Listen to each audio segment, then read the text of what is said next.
Assalamualaikum warahmatullahi wabarakatuh. Adik-adik, pada kesempatan kali ini kita akan belajar mengenai tema 4, subtema 3, globalisasi dan cinta tanah air. Pada pertemuan sebelumnya kita sudah membahas apa itu globalisasi dan apa dampak positif serta dampak negatif dari globalisasi. Nah, pada kesempatan kali ini kita akan belajar bagaimana dengan dampak positif dan dampak negatif tersebut kita bisa mencintai tanah air kita. Oleh sebab itu, kita langsung saja masuk ke pembahasan kita kali ini. Pada pembelajaran 1, yaitu muatan bahasa Indonesia, kita akan belajar bagaimana menemukan informasi penting berdasarkan struktur teks. Struktur teks eksplanasi meliputi pernyataan umum, deret penjelas, dan simpulan. Ini sudah berulang kali kita bahas pada kesempatan-kesempatan yang sebelumnya. Nah, pada kesempatan kali ini kita akan membahas lebih detail lagi. Pernyataan umum memuat topik atau permasalahan yang dibahas dalam teks. Perhatikan contoh. Kemajuan teknologi dan pendidikan di era globalisasi menjadi pemicu dalam pertukaran budaya di negara seluruh dunia. Kini kita dapat melihat dan mempelajari kebudayaan dari seluruh dunia hanya melalui media internet tanpa harus pergi ke luar negeri. Mudahnya akses bepergian ke luar negeri juga bisa menjadi pemicu seperti orang luar negeri yang datang ke Indonesia dan membawa serta kebudayaan dan kesenian dari negara asalnya. Perhatikan di sini ada pernyataan umum, yaitu kemajuan teknologi dan pendidikan di era globalisasi. Ya, jadi di sini ada pernyataan umum. Dikatakan pernyataan umum karena memuat topik atau permasalahan yang dibahas di dalam teks. Jadi ketika seorang pembaca membaca pernyataan umum, maka pembaca tersebut akan mengetahui apa materi yang akan dibacanya. Maka itu dikatakan sebagai pernyataan umum. Deret penjelas berisi pernyataan pendukung, fakta, dan juga informasi-informasi yang mendukung topik utama.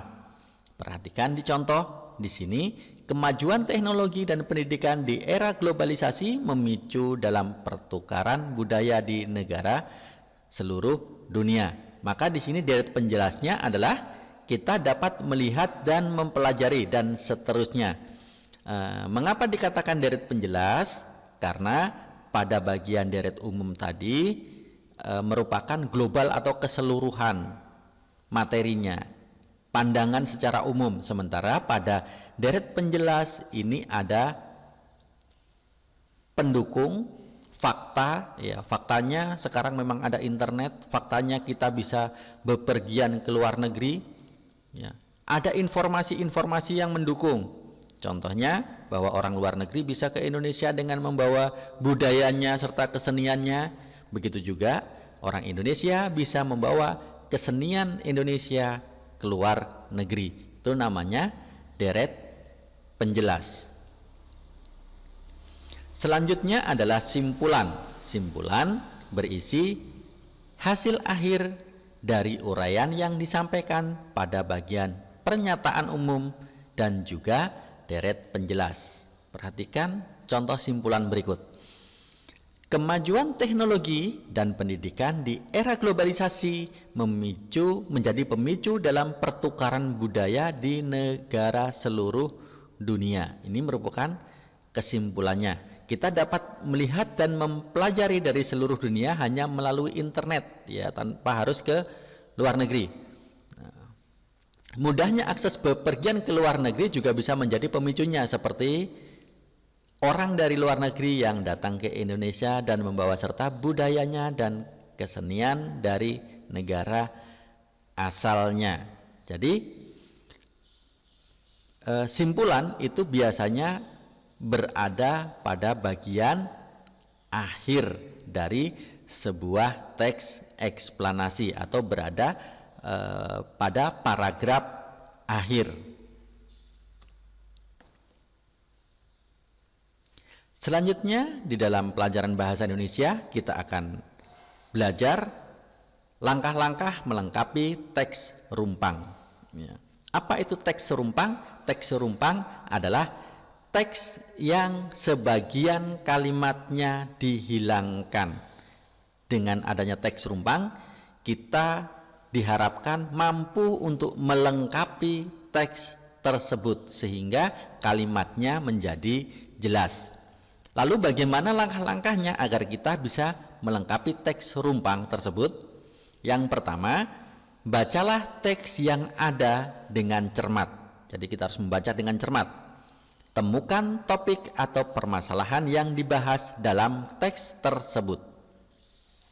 Perhatikan sebelum dan sesudah bagian yang rumpang. Jadi kita harus memperhatikan bagian yang sebelumnya dan yang sesudahnya. Lengkapilah bagian yang rumpang tersebut dengan menghubungkan bagian sebelum dan sesudahnya. Pastikan kalian menggunakan bahasa Indonesia yang baik dan benar dengan memperhatikan pedoman umum ejaan bahasa Indonesia. Berikut ini adalah contoh teks rumpang. Mari kita coba melengkapi teks rumpang tersebut. Pembangkit listrik tenaga surya adalah pembangkit listrik yang mengubah titik-titik dihilangkan, ya, dihilangkan di sini. Kemudian dilanjutkan dengan pembangkit listrik dapat dilakukan dengan pemusatan energi surya. Pemusatan energi surya menggunakan sistem lensa atau cermin dikombinasikan dengan sistem pelacak untuk memfokuskan energi matahari ke satu titik untuk menggerakkan mesin kalor. Coba kita lengkapi. Apa kalimat yang tepat? Pembangkit listrik tenaga surya adalah pembangkit listrik yang mengubah apa, adik-adik? Ya, mengubah energi cahaya menjadi energi listrik. Kemudian pembangkitan listrik dapat dilakukan dengan pemusatan energi surya. Ya, jadi ini sudah bisa kita lengkapi. Pembangkit listrik tenaga surya adalah pembangkit listrik yang mengubah energi cahaya menjadi energi listrik. Nah, jadi caranya seperti itu, adik-adik. Kalau mau mencari atau melengkapi teks yang rumpang atau teks yang sengaja untuk dihilangkan.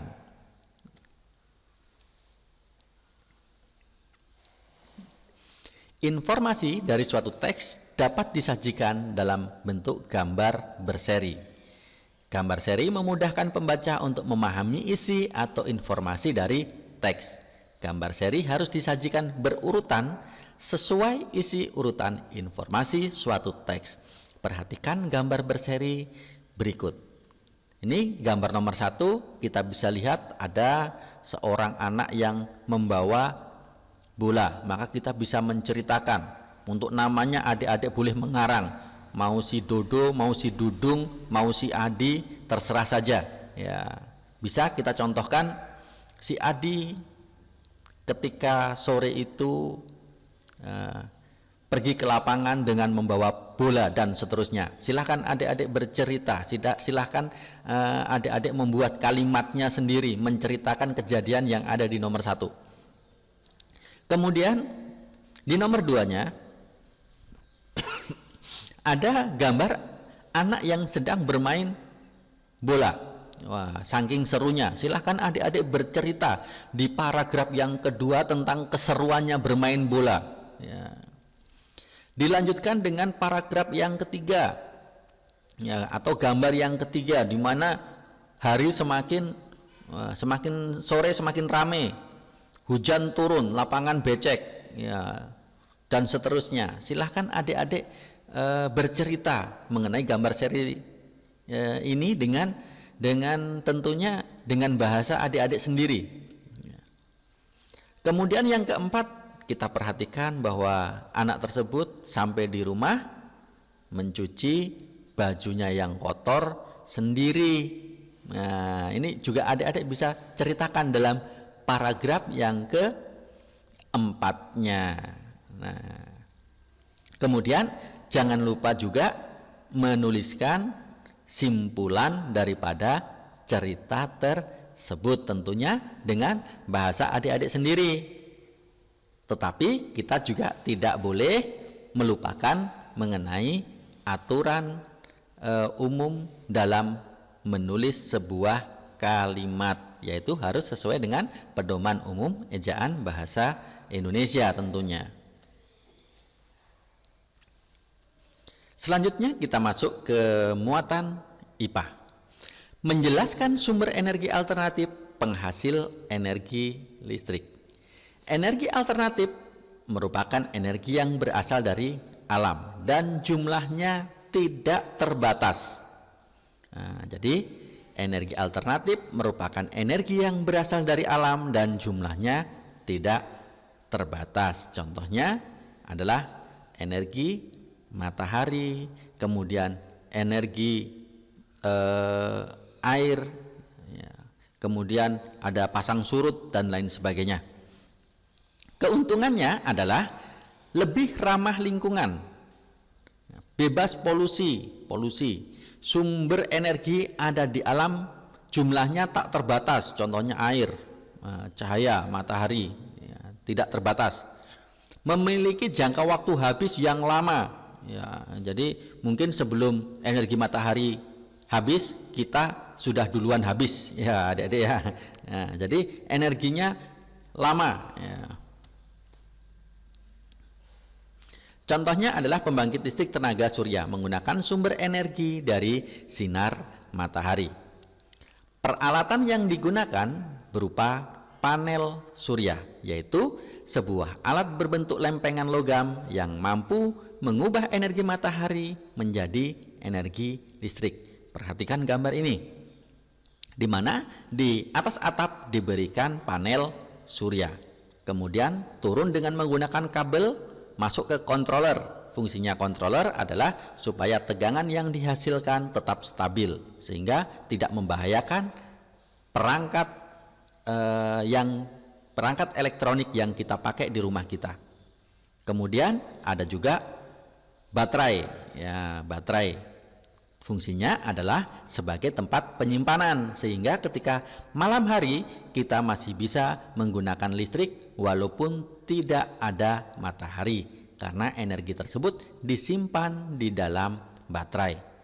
Kemudian energi tersebut masuk ke inverter. Apa fungsi daripada inverter?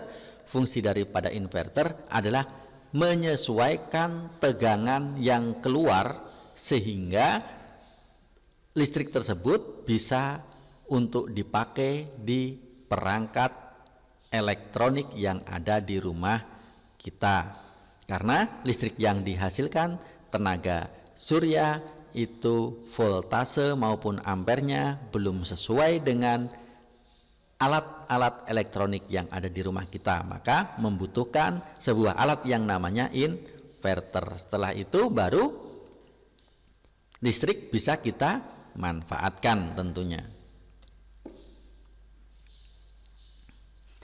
Memanfaatkan energi matahari dalam kegiatan sehari-hari. Mengapa di sini energi matahari? Ya, karena matahari merupakan sumber energi yang tidak terbatas. Ya. Kemudian matahari juga bisa sebagai pembangkit listrik. Kemudian bisa mengisi daya pada baterai atau sebagai power banknya, ya, baterai sebagai power banknya. Sebagai penerangan alami, matahari mampu menerangi bumi dengan begitu terangnya. Bayangkan kalau kita pada malam hari, lampu yang besar saja daya jangkauannya tidak seperti matahari, ya. Membantu mengeringkan pakaian, membantu mengeringkan tanah ketika habis hujan, ya. Membantu dalam proses pengeringan air laut untuk pembuatan garam, ya. membantu kesehatan tulang. Jadi kalau pagi hari ada baiknya kita berjemur untuk mendapatkan energi matahari agar tulang-tulang kita menjadi kuat. Apalagi di era pandemi corona seperti ini, maka menjaga kesehatan itu menjadi sangat penting. Maka biasakan untuk berjemur di pagi hari. Selanjutnya kita membahas mengenai muatan IPS. Kerjasama negara anggota ASEAN dalam bidang ilmu pengetahuan dan teknologi atau sering disebut dengan IPTEK. Tujuan kerjasama ASEAN dalam bidang ilmu pengetahuan dan teknologi untuk meningkatkan sumber daya manusia yang memiliki kualitas dan daya saing dunia. Jadi ada sumber daya alam atau sering disebut dengan SDA dan ada sumber daya manusia atau sering disingkat dengan SDM.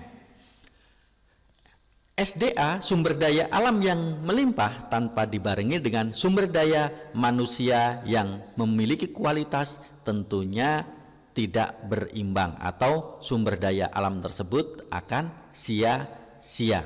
Begitu juga dengan sumber daya manusia yang hebat, tanpa adanya sumber daya alam tentu juga akan sia-sia. Maka sumber daya alam dan sumber daya manusia itu harus berjalan secara beriringan. Dengan memiliki kualitas sumber daya manusia yang hebat, maka kita bisa bersaing di dunia internasional. Jangan sampai sumber daya alam yang ada di Indonesia dikeruk oleh orang asing, sementara kita hanya menjadi penonton saja karena kita tidak memiliki sumber daya manusia yang hebat.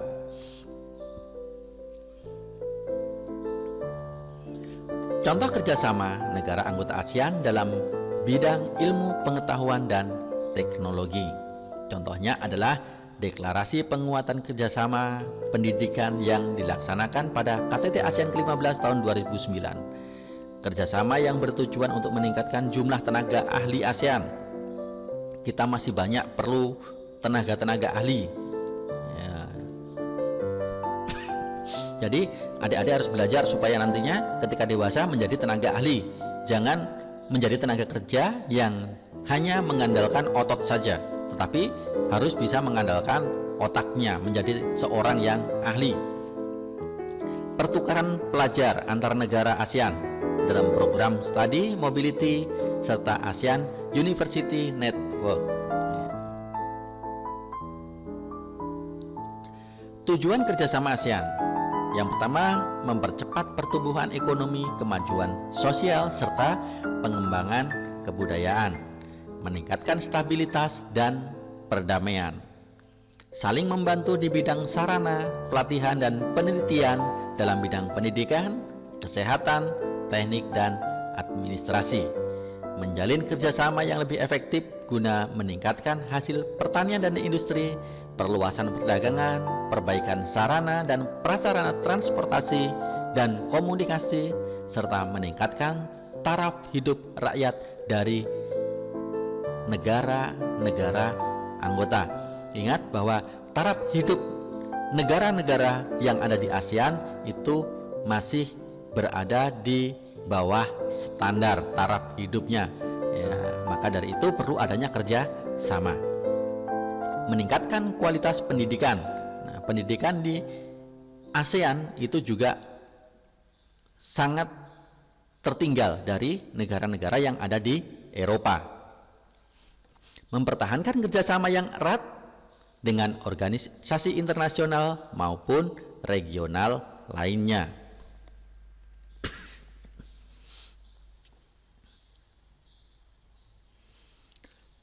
Manfaat kerjasama ASEAN menumbuhkan rasa saling memiliki dan toleransi antar negara anggota. Jadi kita harus memiliki toleransi.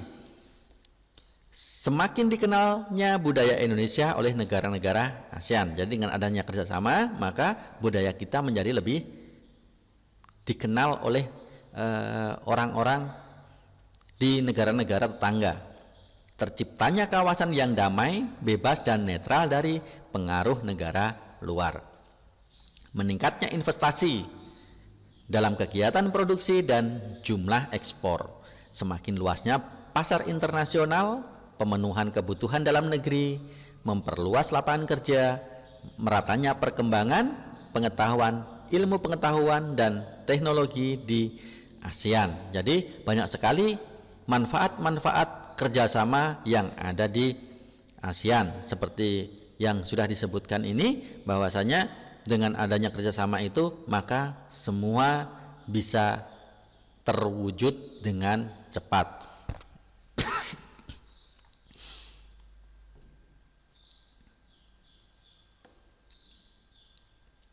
Selanjutnya kita masuk kepada muatan PPKN. Sikap positif terhadap keberagaman kegiatan ekonomi. Globalisasi adalah masa di mana arus informasi begitu cepat menyebar ke berbagai belahan dunia. Kebudayaan dan gaya hidup dari berbagai penjuru dunia kemudian dengan mudah dapat kita ketahui. Kondisi tersebut akan memudahkan generasi Indonesia untuk meniru beragam kebudayaan asing. Nah, jadi generasi Indonesia itu cenderung untuk meniru kebudayaan asing, padahal kebudayaan kita tidak kalah dengan kebudayaan yang ada dari asing. Sebagai contoh seperti ini, ketika Perdana Menteri Korea, Menteri Korea yang datang ke Indonesia kemudian melihat tari Bali, maka apa yang dikatakan? Menteri Korea tersebut mengatakan bahwasanya tari Bali itu sangat luar biasa, karena tidak semua orang bisa menarikan tari Bali, seninya pun sangat luar biasa. Lalu mengapa orang Indonesia justru ikut-ikutan menari budaya Korea? Karena tarian Korea itu mudah sekali diikutin. Ya, jadi tentu dari segi levelnya budaya Indonesia itu sebenarnya tidak kalah dengan budaya asing, hanya cara berpikir generasi sekarang tidak demikian, ya. Maka kita harus berpikir global dan bertindak lokal. Apa maksudnya?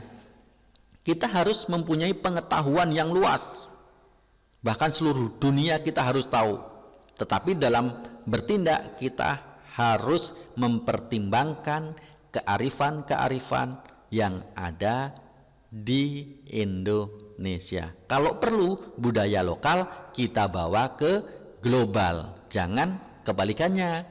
Ya, jangan kebalikannya. Jadi kita harus bisa membawa bertindak lokal dan membawanya ke global. Nah.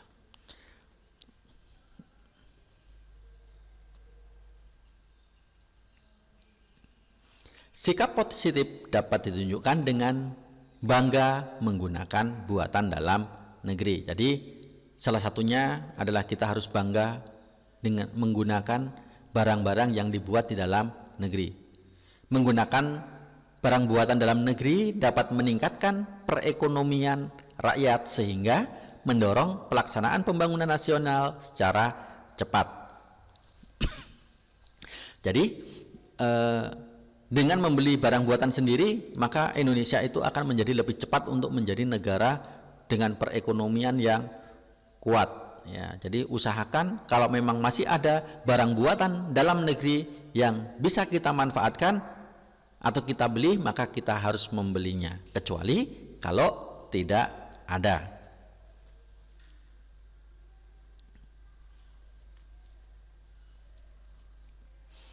Menceritakan pengalaman cinta barang buatan Indonesia. Sebagai warga negara, kita harus bangga menggunakan barang buatan Indonesia.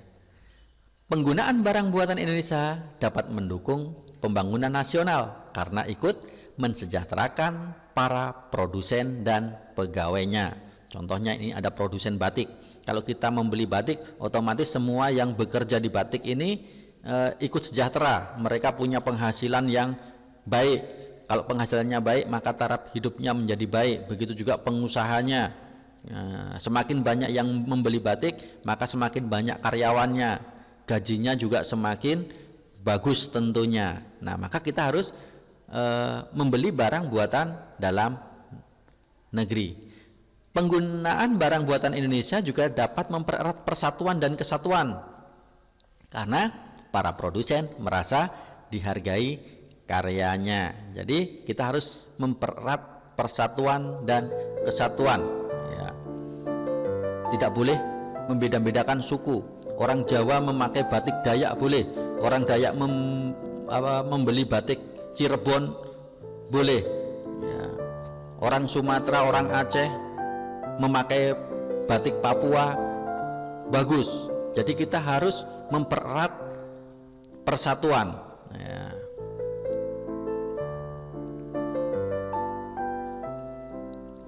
Mengkampanyekan ajakan bangga menggunakan barang buatan Indonesia melalui poster. Kita sebagai warga negara harus mencintai tanah air dengan segenap hati. Cinta tanah air dapat diwujudkan dengan berbagai macam tindakan, seperti ikut mencintai barang buatan Indonesia.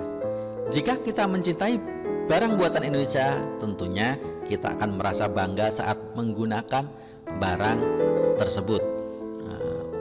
Untuk bangga menggunakan barang buatan Indonesia, berbagai cara bisa kita lakukan, antara lain dengan menggunakan poster, buat gambar-gambar, kemudian kita bisa bercerita dengan teman-teman, ya. Contohnya ketika kita memakai barang buatan Indonesia, kita menceritakan, ya, kebanggaan kita. Contohnya ketika kita pakai batik, wah ini batik saya kemarin dari Bandung misalkan, ya, sangat bagus. Jadi sehingga teman-teman kita nanti akan ikut-ikutan, ya. Kita harus mengkampanyekan, ya, ikut-ikutan untuk mencintai barang buatan dalam negeri. Baiklah, seperti biasa di penghujung daripada pertemuan kita pada kesempatan kali ini ada sebuah pantun lagi yang akan saya bacakan. Museum Tenggarong telah berdiri, datanglah sejenak untuk tamasya. Cintailah produk di dalam negeri, wujud cintamu terhadap bangsa. Demikianlah, wassalamualaikum warahmatullahi wabarakatuh.